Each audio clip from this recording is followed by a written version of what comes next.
Soll man den Piriformis-Muskel bei einem ausstrahlenden Piriformis-Syndrom wirklich dehnen oder doch eher kräftigen?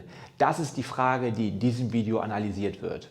Hi Leute, hier ist wieder Victor von FunFit, deinem Kanal für mehr Kraft, Beweglichkeit und Schmerzfreiheit im funktionellen Training. Und wie schon erwähnt, in diesem Video geht es um das Piriformis-Syndrom und die Frage, ob du es wirklich immer dehnen musst. Das heißt, wenn du Beschwerden, Ischialgie-Beschwerden, die ins Bein ausstrahlen hast, ob eine Dehnung sinnvoll ist oder in manchen Fällen, wie ich dir jetzt zeigen werde, eventuell auch eine Kräftigung lindernd sein kann.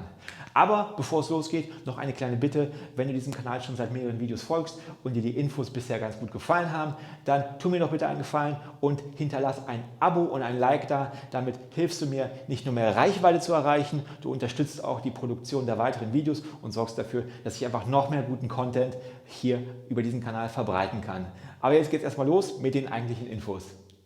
Wie bei vielen Diagnosen, die das Wort Syndrom in der Bezeichnung tragen, ist es auch beim Piriformis-Syndrom so, dass man gar nicht richtig weiß, was die wirkliche Ursache des Problems ist.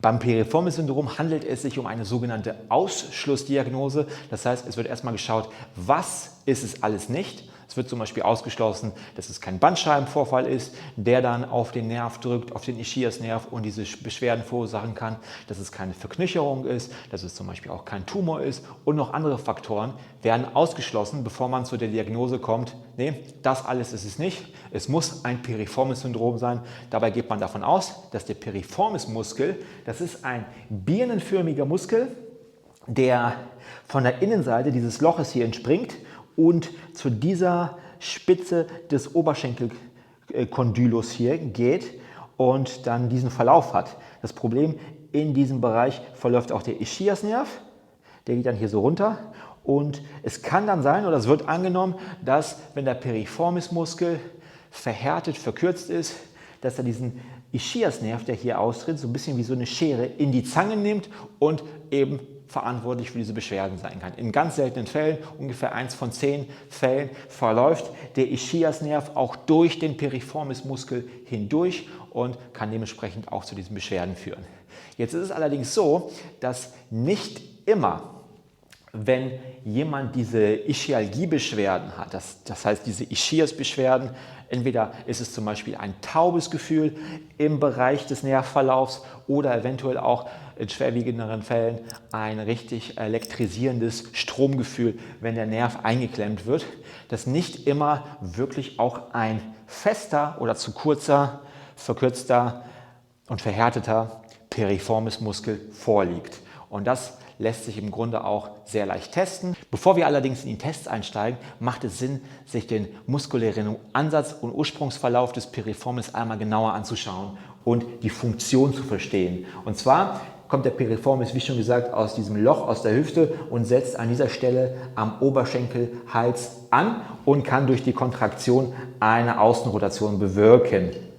Das heißt, durch die Verkürzung zieht er an diesen 2 Stellen und es kommt zu einer Außenrotation im Oberschenkel bei gestreckter Hüfte.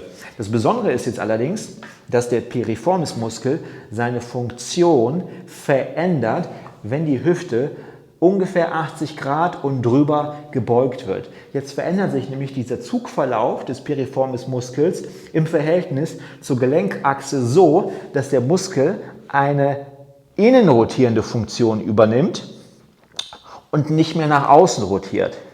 Das erklärt auch, warum der Piriformis mit der Übung, die ich eingangs des Videos gezeigt habe, in dieser außenrotierten Stellung, bei der das Bein mit dem Fuß auf dem Knie abgelegt wird, auch gedehnt wird. Und er in gestreckter Hüftposition, wie gesagt, eher verkürzt wird. Wie schon gesagt, wird der Piriformis-Muskel bei einer landläufig vorliegenden Piriformis-Syndrom-Problematik immer gedehnt.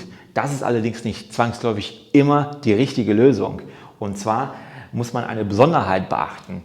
Nicht immer ist auf der schmerzhaften Seite der Piriformis-Muskel verhärtet. Wenn man zum Beispiel einen Seitenvergleich macht zwischen der nicht schmerzhaften Seite und der schmerzhaften Seite, stellt man nicht selten auf der schmerzhaften Seite eine Verlängerung oder eine Entspannung des Piriformis-Muskels fest.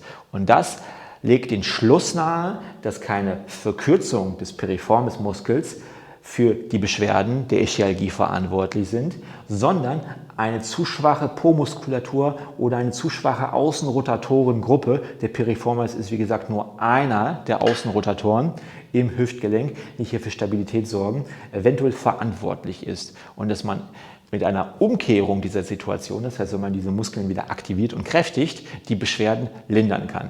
Wie man das Ganze testet, zeige ich euch jetzt gleich. Weil der Piriformis bei einer gestreckten Hüfte, die ich jetzt mal hier im Liegen demonstriere, ein Außenrotator ist, das heißt, er verkürzt, wenn das Bein nach außen rotiert ist, kann man durch einen Test der Innenrotation die Länge und den Entspanntheitsgrad des Muskels testen. Wenn er sich also auf der schmerzhaften Seite weiter dehnen lässt durch eine Innenrotation bei gestreckter Hüfte, mache ich jetzt mal vor. Ihr könnt, um das Ganze besser zu sehen, das Bein zum Beispiel aufstellen und eine Innenrotation durch nach außen fallen des Unterschenkels auslösen. Wenn also die schmerzhafte Seite, tun wir jetzt mal so, als ob das meine schmerzhafte Seite ist, sich weiter nach innen rotieren, das heißt der Piriformis dehnen lässt, als die nicht schmerzhafte Seite, dann ist der Piriformis auf der schmerzhaften Seite vermutlich lang genug.